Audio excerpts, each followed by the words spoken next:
So first, thanks to Philip and the whole crew. Round of applause for the lunch and everything that's been remarkably well organized. We first met 3 years ago in the mountains when we skipped skiing and were in the gym and kept in touch since. So I appreciate his friendship and congrats on his new venture.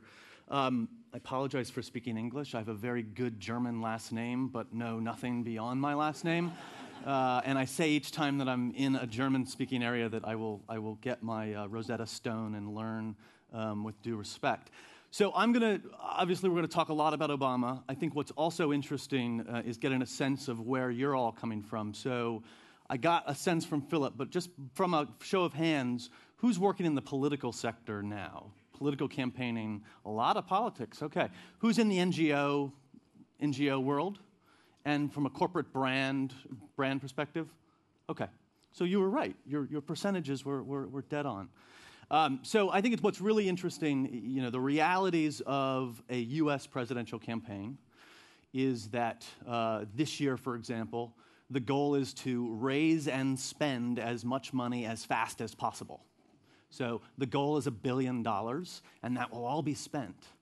And few other marketing challenges and campaigns are of that scale, and really, quite frankly, that absurdity. But how do you break out some of the tactics that apply? What we've done as an agency, starting in, how many have ever heard of Howard Dean, if you follow American politics?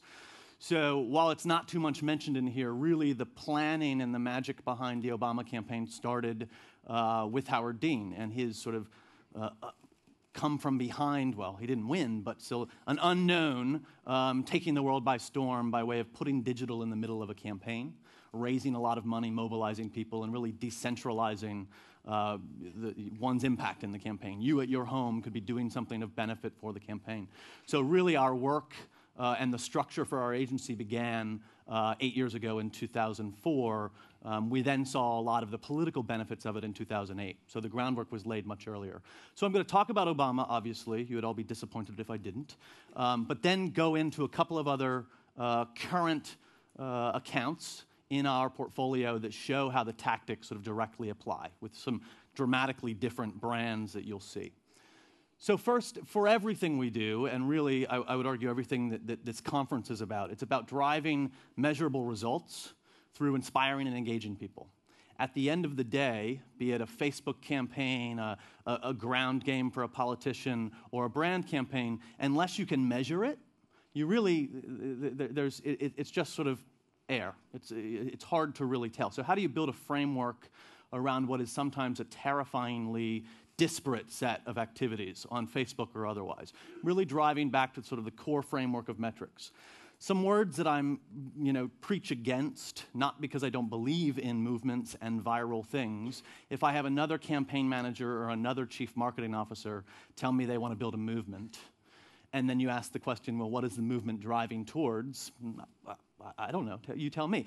That's a dangerous thing. So if you're ever in a position of procuring agency services or hiring someone who's saying, I'm gonna launch you viral content and build you a movement, show them the door and realize that these things are organic.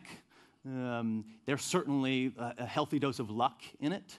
And it really is about creating as much personalized content that can inspire, and then things take off. We'll show some examples of that. So I mentioned the portfolio. Again, the business is 8 years old, and this isn't a pitch for the business, but to give a sense of where we started, obviously politics and public affairs, largely domestic, though over the 7 years since, we've certainly applied the tactics to a variety of sectors. You see, few other portfolios would have the likes of Microsoft and the NAACP, or Oxfam and Vogue magazine. And people, when they see this, say, where's your focus? So this is a little bit random. What really is the focus is about this sort of core relationship building. Rarely are we doing an effort that is a launch campaign that doesn't have a sustainable relationship. So for all of these things, be it membership at the Tate Museum, or a party member for the Democratic National Committee and the Obama campaign, it's about creating a relationship, tying together lots of milestones to allow that relationship to grow and grow and grow. So all of these things, again, fans of the Green Bay Packers to readers of Vogue magazine, tactics still apply. What we do, and arguably what you all do, and the challenge of the digital campaigning, is you have the sort of split personality of left brain, right brain. You have the technology needs, and then you have the storytelling, the sort of campaigning arm of it. How many of you would consider yourself technologists?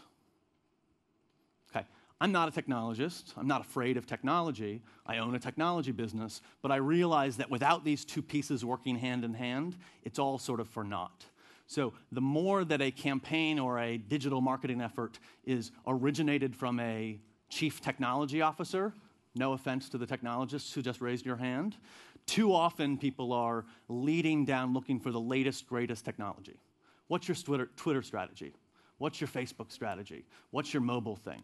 How instead do all these things work together? That's where these sort of two sides, that's a staffing challenge for the average organization, and obviously just a discipline to know that the easy answer is not always the latest, greatest sort of shiny object in the technical world. Here's a very simple construct that I urge you all, this, if there's a piece of homework coming out of this. We call it the ladder of engagement. Every one of the clients that you saw goes through this process very early on. How many of you are involved in organizations that write email newsletters, monthly, weekly, quarterly, whatever it is? Okay, a lot of you. How many of you, unless you participated in the writing of it, read email newsletters? Okay.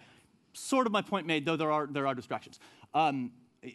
What we do and what we strive to do in all of our campaign planning is build up this ladder of engagement, understanding the different ways people can participate in a campaign, and then understanding the more you can focus your energies creatively on the top half of this funnel, the better you are towards mobilizing, actually getting movement started. Email newsletters are sort of like the bottom line of this, everyone that may subscribe. So in the Obama world, there was 13 million people in the database. The one-to-many kind of thing is not what drives people up this ladder. So if you can begin to commit sometimes limited resources towards identifying and mobilizing and really celebrating the people that are in the mid-tier and higher end of this ladder of engagement, the more you're able to drive people to copy the behaviors of your really rabid fans. So it's a discipline. Now, this is an overly political matrix here on the left-hand side, from sort of viewers of the website up to event hosts and evangelists. But whether you're selling cars or computers or electing a candidate, these tiers sort of exist. So figuring out early on in your strategy how people can engage. Again, to Philip's point of what is the engagement? How are you inspiring action? What can people do, and how do you reward them for it? This is a healthy discipline, both from a budgeting perspective and obviously segmentation of your messaging. The story, the sort of key part in Philip's 4 points. The days of email newsletters are waning. The days of repurposed press releases is over. The days of sort of faceless communication is over. So the more all the examples that I'll be showing, it's not about taking things from another channel, television or otherwise. Like, how many people have seen a television ad that then just put up on YouTube and they call that a YouTube commercial? It's a very different thing. People still do it many times. Some of the leading brands in the world still do it. Instead, we drive our clients to really create persona. What's the personality of the organization? It doesn't have to be singular. It can be many people. What is the sort of relationship you're looking to have, and how do you drive activities through it? Also then challenging yourself and your organization to be incredibly nimble from a digital perspective. Hitting people with a message when the time is right. If you're in the news today, you should be outbound with a message and a call to action today. It's not good enough to wait till next week. Taking advantage of every milestone you have. From the NGO perspective, a lot of the clients we work with have mistakenly applied the rules of direct mail to digital. So in direct mail, you understand you got 5 mail drops a year, you're going to go to the printing press 2 weeks before, none of that is really relevant to the digital construct because the efficiencies exist and more people are looking for timely opportunities to engage. So again, using Philip's empowerment phrase, everything we do drives an action. There's different types of actions, from sign a petition to sign up for an event, different sort of levels of engagement. But we're always asking. So whether it's recruiting people to go to the X Factor, Simon Cowell's show in the States, to selling electric vehicles for Ford, to obviously doing the work for Obama, what happens? So while we often talk about millions of people, simple construct here. We got 200 and some odd people. I ask you at the end of this to do something, and say 50 of you do it.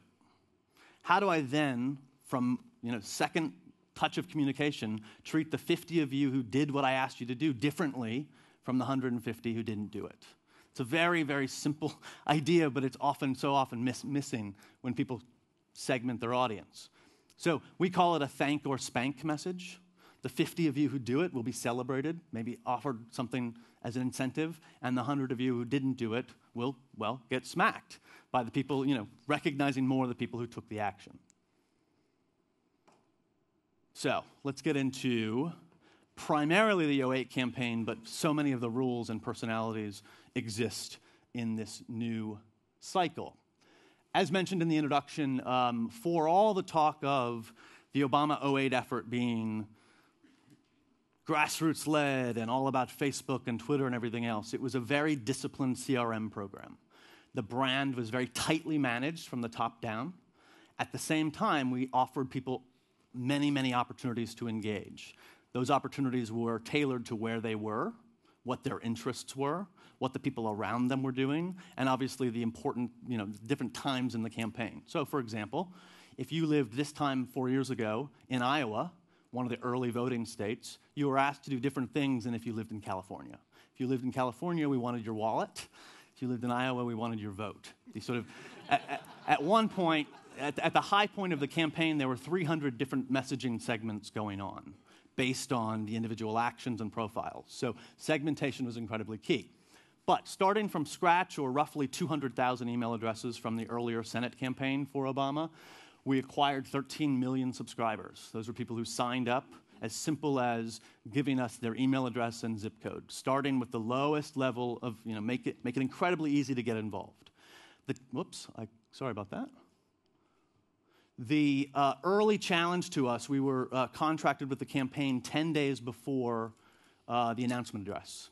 So we quickly mobilized both our technology platform and our team. The challenge to us from David Plouffe, the campaign manager, was how quickly can a person who signs up today in Iowa be mobilized and be brought into a campaign office?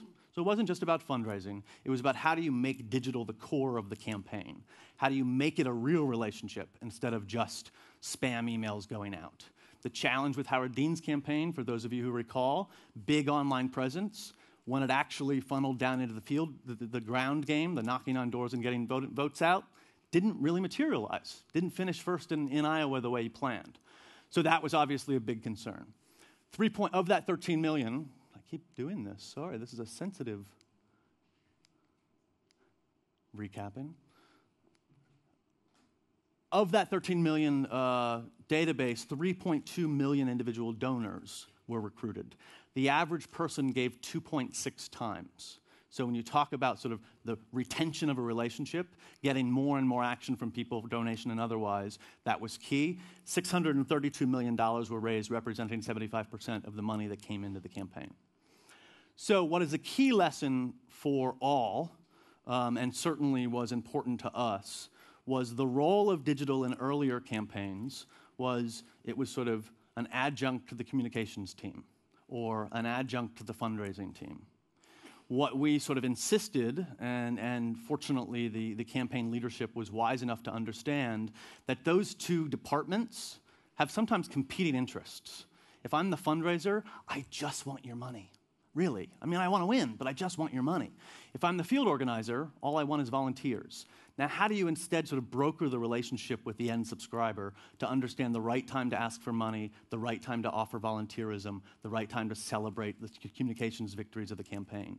So digital needs to sort of be the arbiter of those relationships. And so we were elevated to a senior staff position, co-equal with all the sort of traditional directors of the campaign, such that that relationship digitally could really materialize over the course of a 22-month campaign.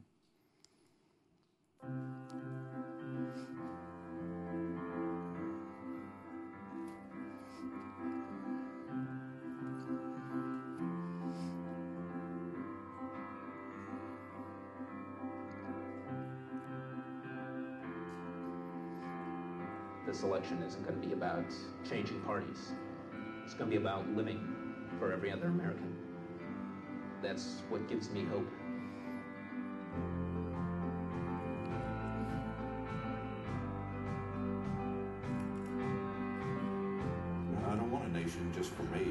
We want a nation for everybody.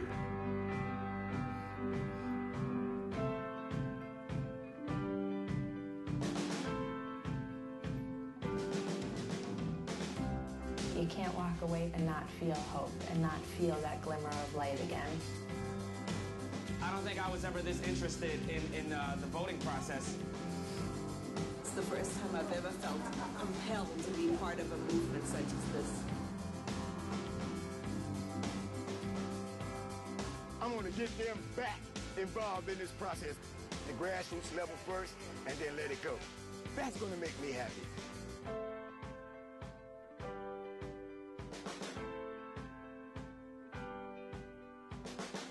We're organizing ourselves. The campaign helps us. They're there to help us, but we're organizing ourselves.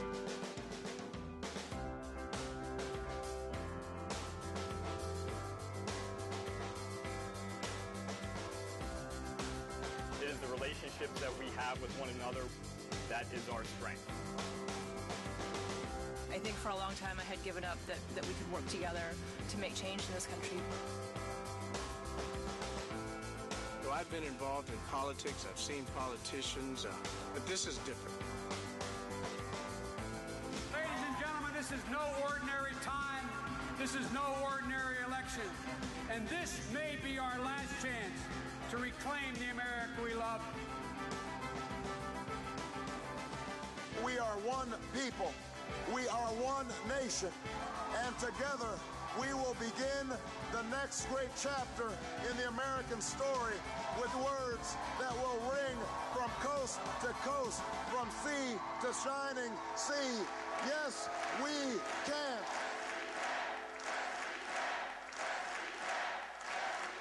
So who didn't you see in the video? To the point of the leadership, you need to have leadership.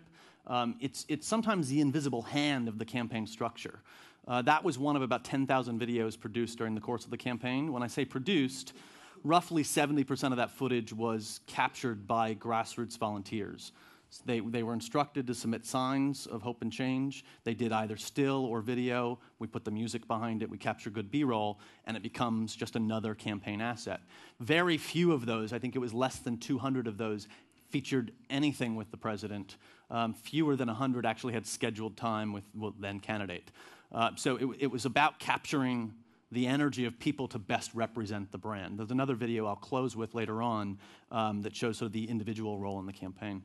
But to that idea of leadership, there's a book in my office that has every sort of email that was written during the course of the campaign. 22 months, lots and lots of emails. But it reads like a book.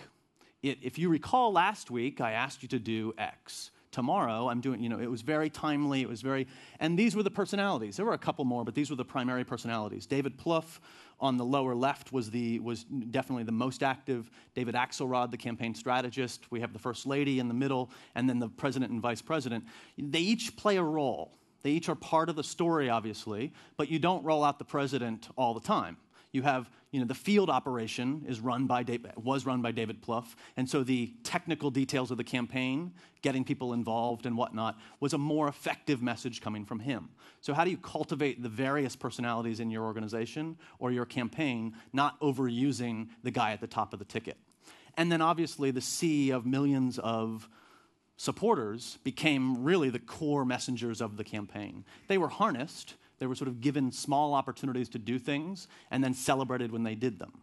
It wasn't so much that you could do anything for the campaign. It was our challenge to keep you motivated, on task, and creating positive value for the campaign. If you have an hour of this week to volunteer for the campaign, our challenge was to answer the question of how best we can use that hour, and then report back why it was impactful. Here's an example of a relative high barrier ask that roughly 500,000 people participated in. There was obviously, and still is obviously, a lot of slurs about the president and the campaign, everything from his, whether he's a citizen and all of this. We launched a Fight the Smears campaign, which continues into the re-elect and continued during the healthcare battles and the like, that was challenging people to become our watchdogs. When you see something, either a spam email from that propagated myths or something mistakenly reported in the press, How do you report that into the campaign, and then we can convene a response to it, oftentimes leveraging the same community to respond in kind. So this was something not everyone participated in, but you could opt into this channel, this sort of task force. This was a sort of high barrier thing that engaged and obviously created a lot of value for the campaign. So, you know, obviously a lot's different today than it was 4 years ago. We have a presidency that's defined by the economic crisis, the Healthcare Reform Act, and obviously a very partisan, some would say broken Congress. That said, the tactics still very much apply. We relaunched the campaign in April. The personalities are back, the cadence of communication is back, and I'm happy to report thus far that fundraising goals and response rates are where they are expected to be. They're on par. We are waiting for our opponent to be decided. I saw some slides in earlier presentations on whether it's going to be Mitt Romney or Newt Gingrich. I think it's a lot of fun. And then the machine will be back at it. There is still, 15 million people engaged in the campaign. They're still giving money. Obviously, the last cycle, because we had 2 campaigns really, Hillary Clinton and then John McCain, gave it a longer, a more intense campaign cadence. But that said, the tactics still apply. Some of the things that will be different this time: far more use of mobile, even further use of Facebook and Twitter. But the syndicated content, the machine that is the campaign world, and the personalities continue to dominate. When I then go to some of the other more traditional structures, more traditional campaigns or clients, there are 2 key things that I take out of our experience with the Obama campaign. First, beyond just loving this picture, if you recall, former Governor Sarah Palin, this is a speech that she gave, her first real coming out speech at the Republican National Convention in August, late August of 2008. And we had a successful Democratic convention a week earlier. The Obamas were on vacation. The campaign calendar was dark from a messaging perspective. They were doing rapid response and the like, but we weren't aggressively fundraising. She was announced John McCain's VP choice.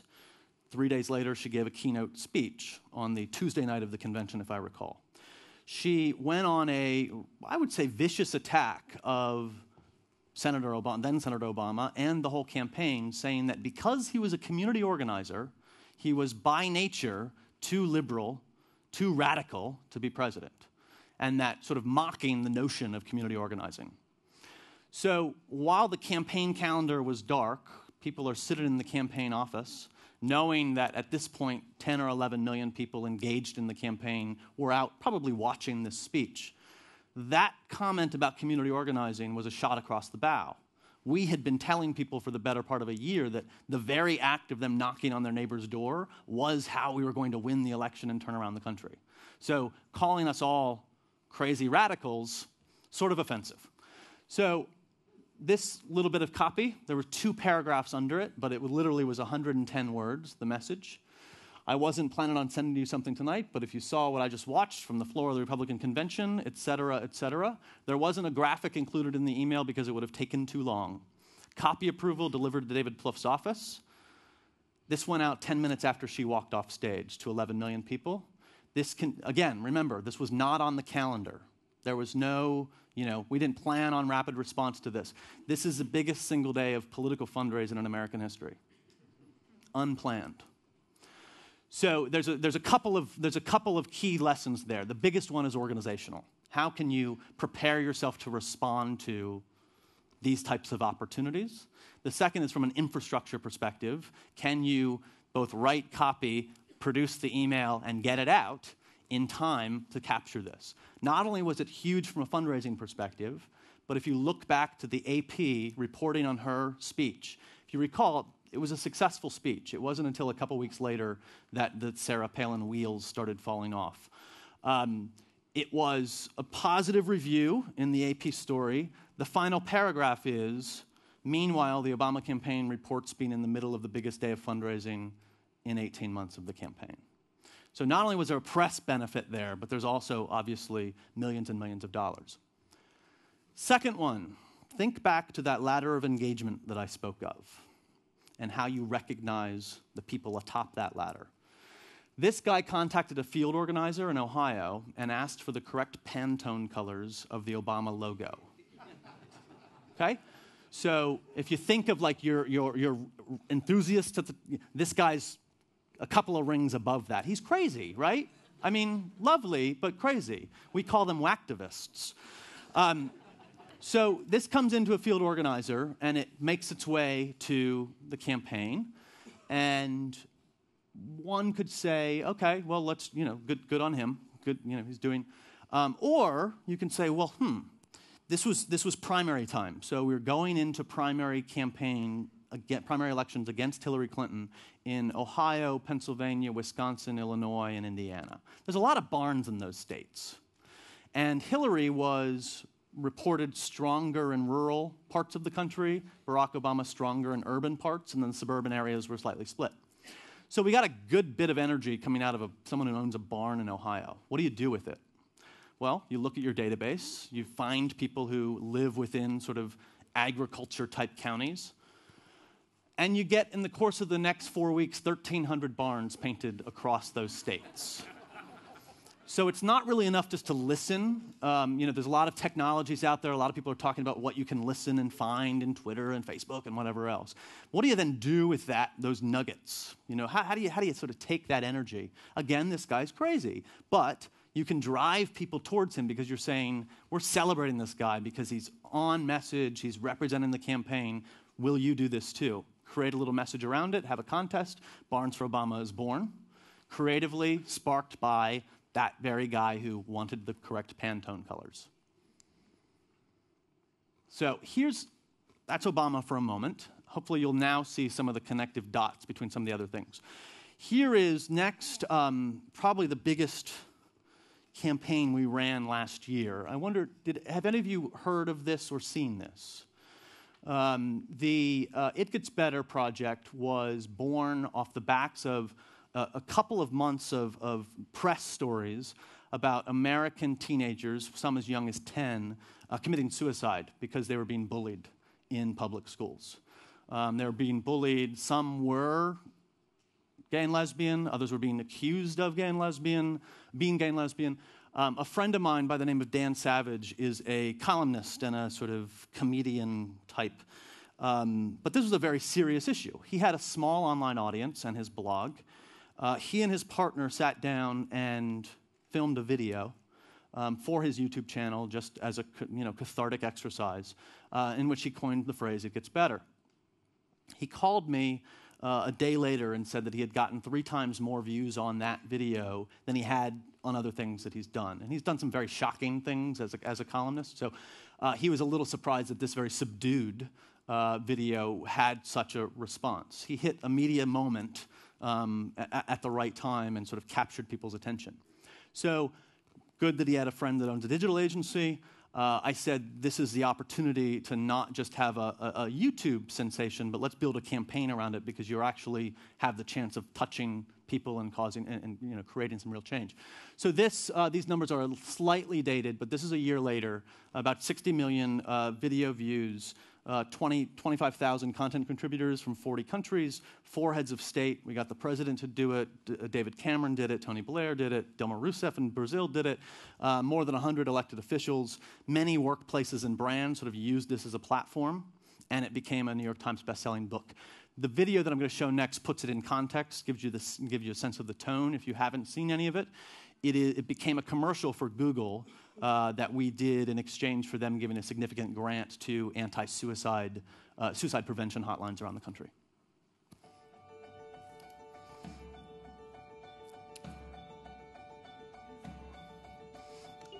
High school was bad. I was obviously gay, and some kids didn't like that, and I did get harassed. What I'd love you to take away from it is that however bad it is now, it gets better, and it can get great. And it's important for adults to reach out to kids and share our stories so that they can picture futures for themselves that are worth sticking around for. Okay, little ones, here's the first thing you need to know. You are perfect and wonderful exactly as you are. You're not alone. There are a ton of us out here in this world. We love you without even knowing you.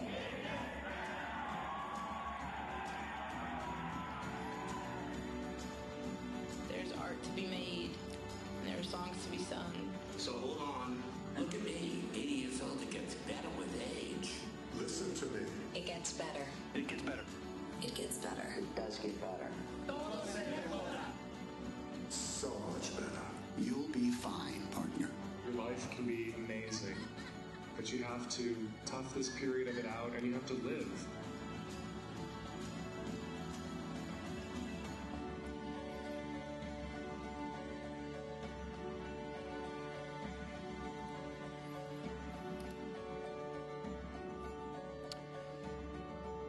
So it wasn't enough for what we do, it wasn't enough for that to live on YouTube, because submitting a video yourself is a pretty high barrier.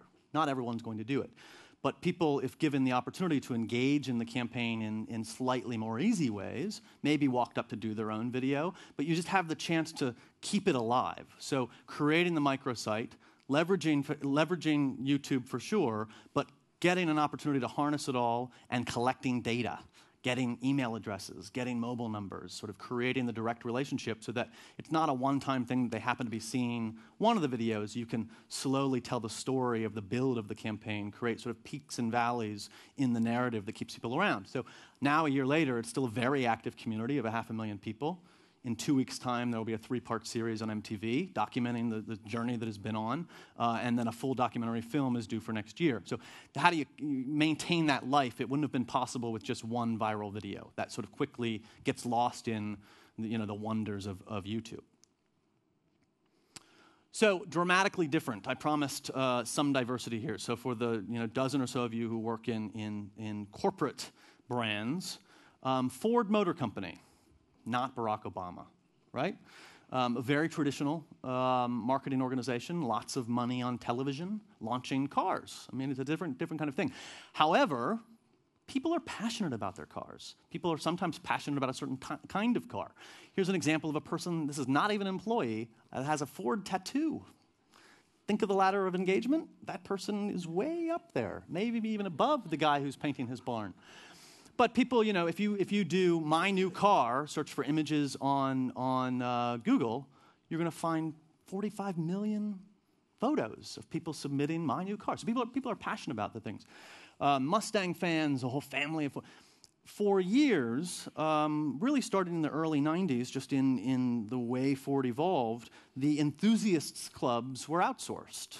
Great that they exist, but really can we as marketers use them for anything, or do we they can do their thing? Heritage people and Mustang fans, great. Now you realize just how powerful those individual voices of passion can be in getting your brand message to people who otherwise wouldn't pay attention to Ford.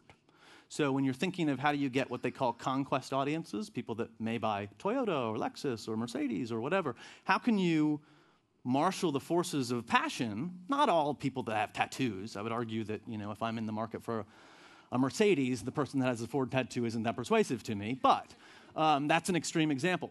What we've been doing really since sort of at the end of the auto bailout 2 years ago, Ford did not get the bailout, but nonetheless the whole industry was up for reinvention, is building an insider engagement program, tapping into people's passions, representing them as part of the brand, and then deploying them to become ambassadors for the brand to reach those audiences that we otherwise couldn't with either our television or dealer communications and the like.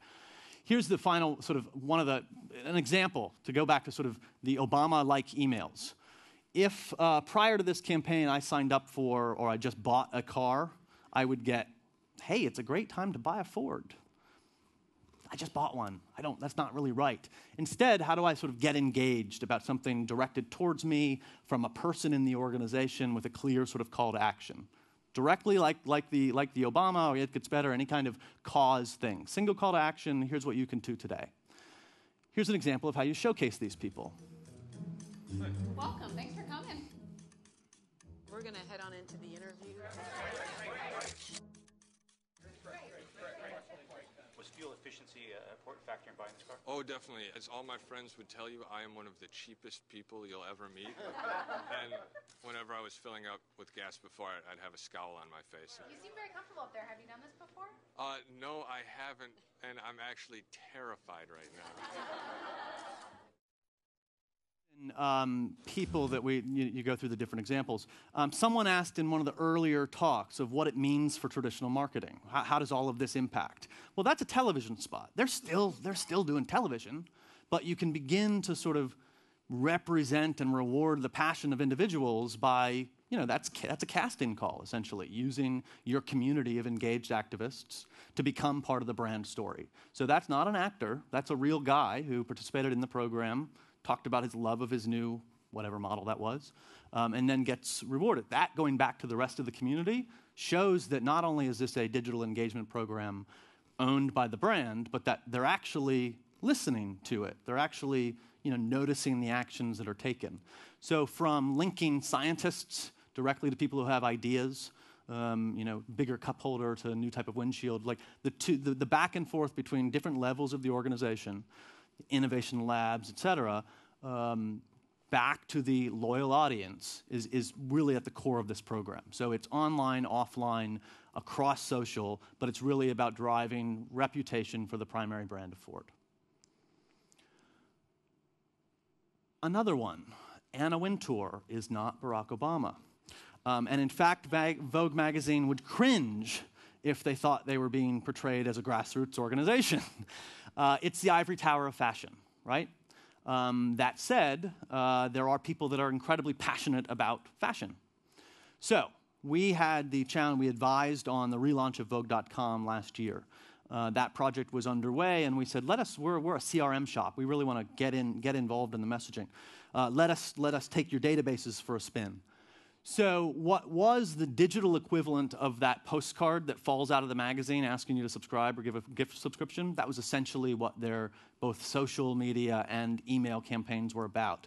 We decided to turn it on its head, reveal some of the true personalities behind Vogue. This is her name's Grace Cottingham. She's a Brit, but she's been at the American Vogue as a creative director for 25 years. And this effort, from a business perspective, was about getting gift subscriptions, getting people to sort of buy gift subscriptions. So tell us your story. First, we're going to tell you an inspiring story by Grace, who received in 1958, got her first copy of Vogue from her grandmother. It then obviously changed her life, because here she is, 50 years later, working for Vogue.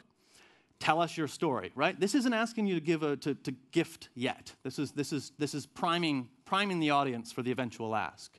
We end up collecting thousands of stories. They get repurposed in the pages of Vogue and on digital, that sort of reward for the recognition of the true stories. But from a business perspective, over the course of this, we increased print subscriptions by 18%. We doubled email open rates by adding the personality. Just having it from Grace Cottingham versus from Vogue magazine has dramatic impact. The biggest thing for them from a monetization standpoint is a 6 times increase in what they can charge their advertisers to use the email channel. So by adding personality, clear calls to action, not always asking for the subscription, just like don't always ask for money in your campaign, you drive some real results. To the point of, on the left-hand side here, to the point of, just like with the Obama campaign, asking you to volunteer, showcasing passion that exists in your community and the like, we'll open your wallets. I don't have to ask you for money to prepare you to give money. So if you ask for money 1 out of 4 times, oftentimes if it's properly segmented, you will raise more money with far fewer asks. Similarly with Vogue, we sold more subscriptions by asking fewer times for it. So the graph here on the left, we had 13 times more transactions by people that had taken previous actions.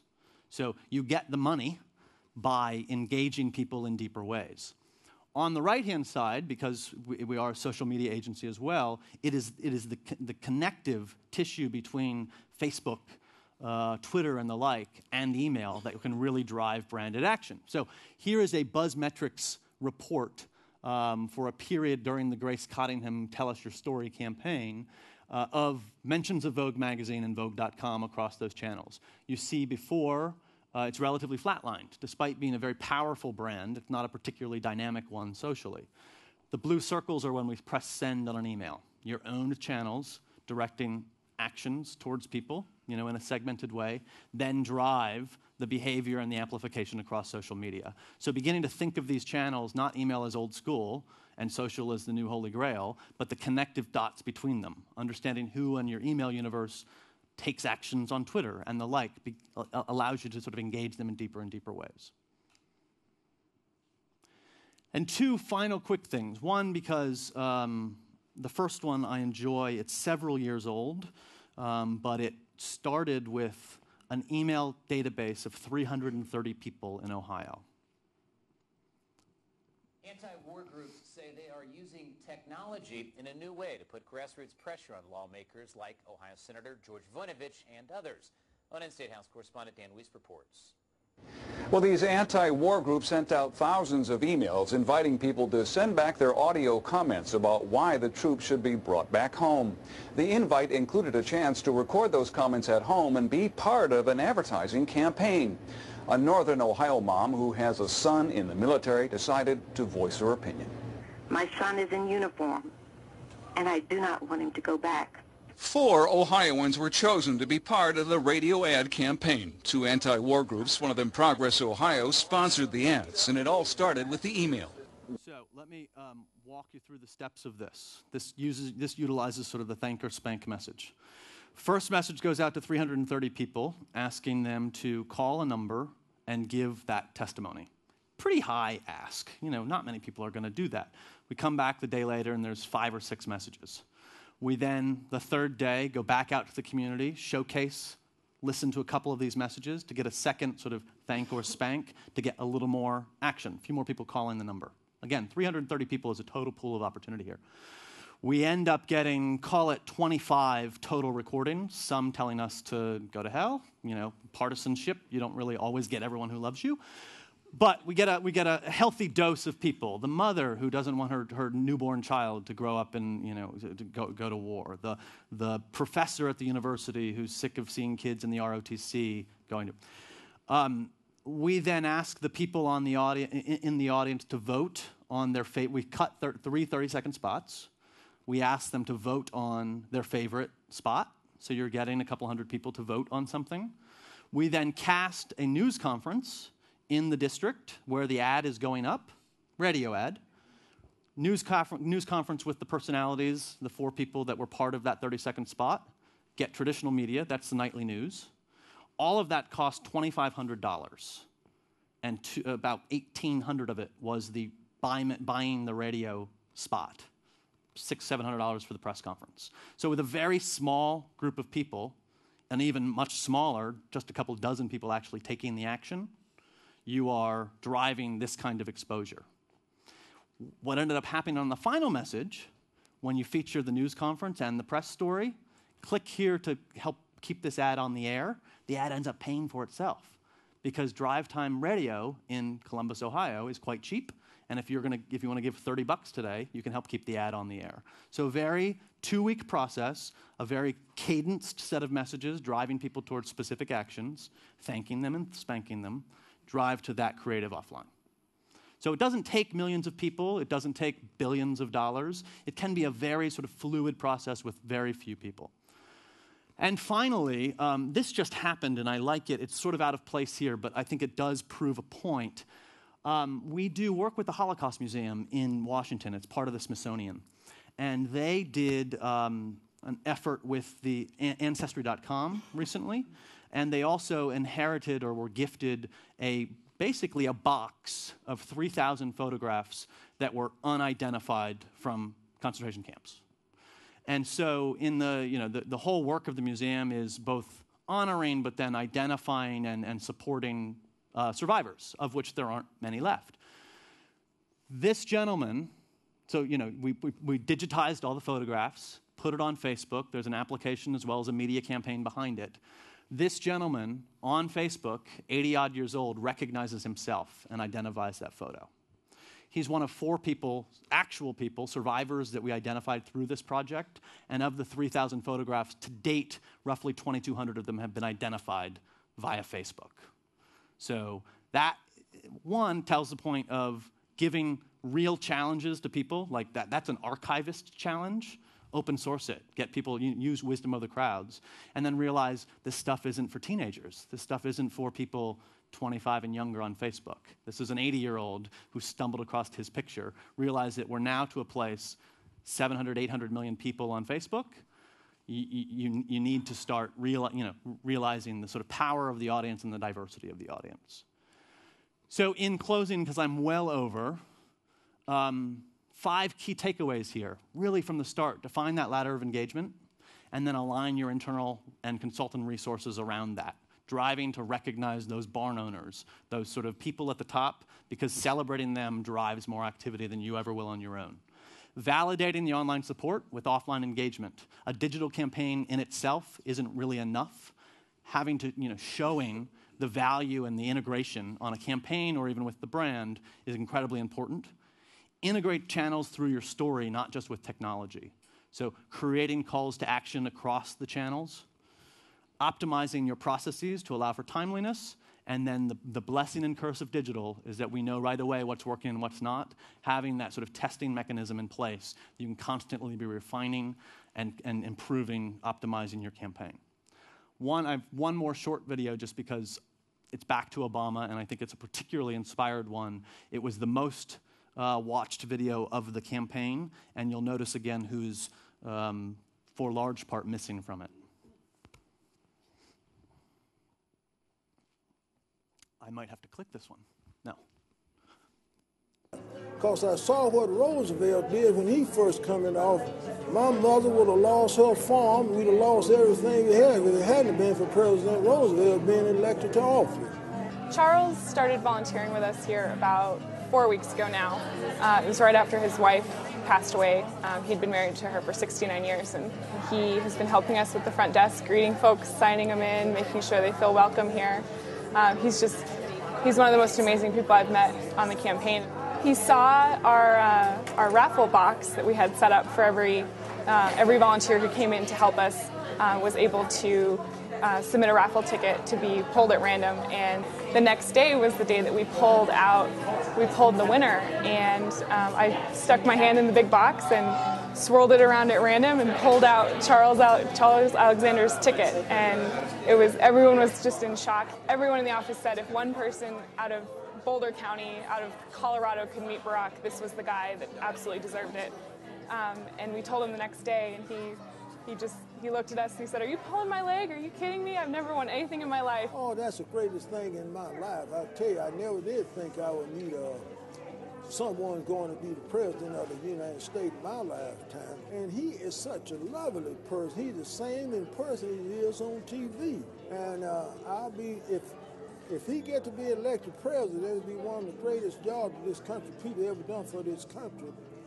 To elect him for president, now somebody can unite the country back together. Because divided, we will never go no place when we are divided. And he's the type of person that gets me up out of bed every morning and keeps me going. My God, all these young people here, they are our tomorrow's future. I'm dying off.